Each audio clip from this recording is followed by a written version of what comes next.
Alright, this is an overview of ETLyte. So what we'll do first is we'll go to where we've either downloaded the zip or cloned the project, and we will unzip the example. We'll CD into the directory, ETLyte, and we'll have a look around. So we have flat files, schemas, C data, validation, and a config.json, and that's where we'll start. So when we look in this config, what we have are some DB, extract, validate, transform, load, and steps are our top level objects there. A lot of it's pretty self-explanatory, but I'll go into a little bit of detail right now just for the purpose of this example. We've set our DB name. If we encounter an error, we're not going to stop, we're just going to keep on going. So an error might be a bad insert or something like that. Now we'll track that, but we're not going to stop the process. We're not going to use an existing DB either.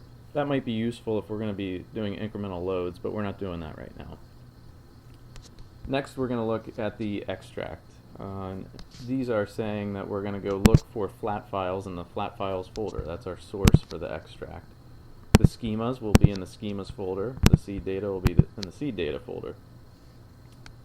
Now, some of this delimiter and quote stuff is not implemented yet to kind of override what's going on inside the schema, so ignore that for now. The line terminator is there and it's auto right now. If we encounter missing columns, what we're going to do is error.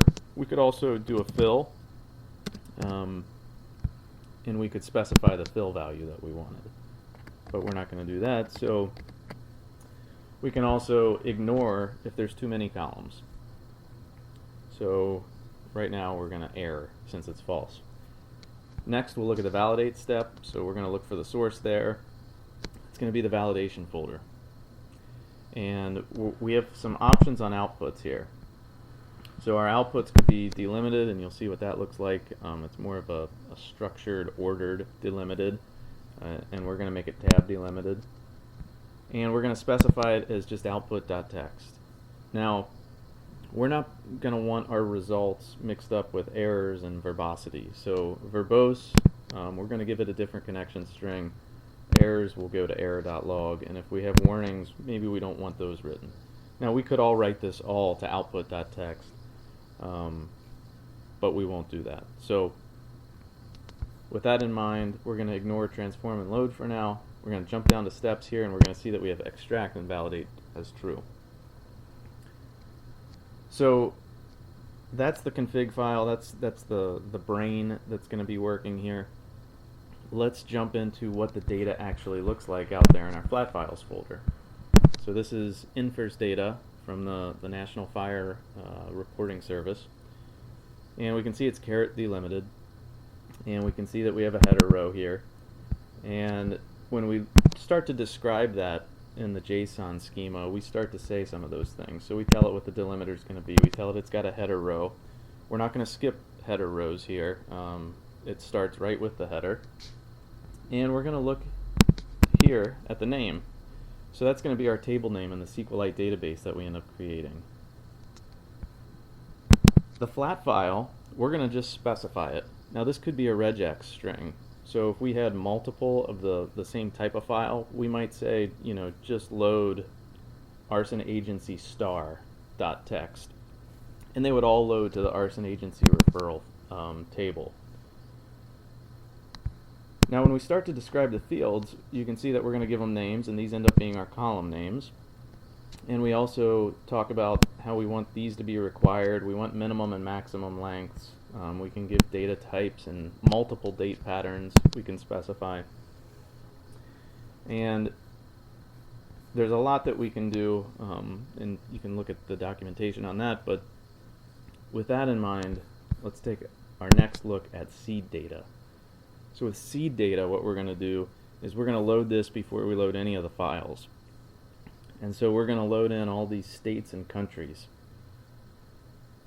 With that, what we're going to do is we're going to go out to the validations. Now the validations are custom validations that you write, and we'll take a look at one of those. So this context keyword, you'll see how that comes into play in a moment. What we're going to do with that is we're going to kind of describe what we're doing here, and you'll see why that comes in handy. But you'll see that we're going to select from the table name that we specified in the JSON here. We are going to join to the table that we created right there and inserted data to here. And what we're going to look for is where the AG state is equal to the state code, but what we're really looking for is where that's null. So where do we have AG state codes that don't exist in our state list? We might feel like that's invalid data. So with all that ready to go, all we have to do now is jump back to the terminal, run ETLyte, and now we're going to look at the output here. So let's see, we have a SQLite database, and we have the output file we specified. We also have the verbose file, and it doesn't look like we have anything in our error log.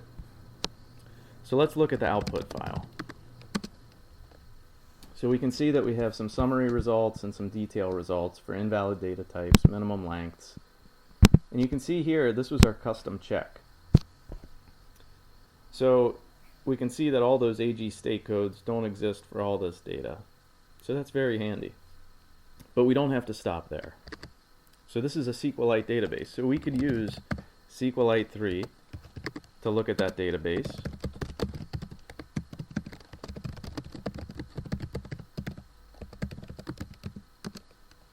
Or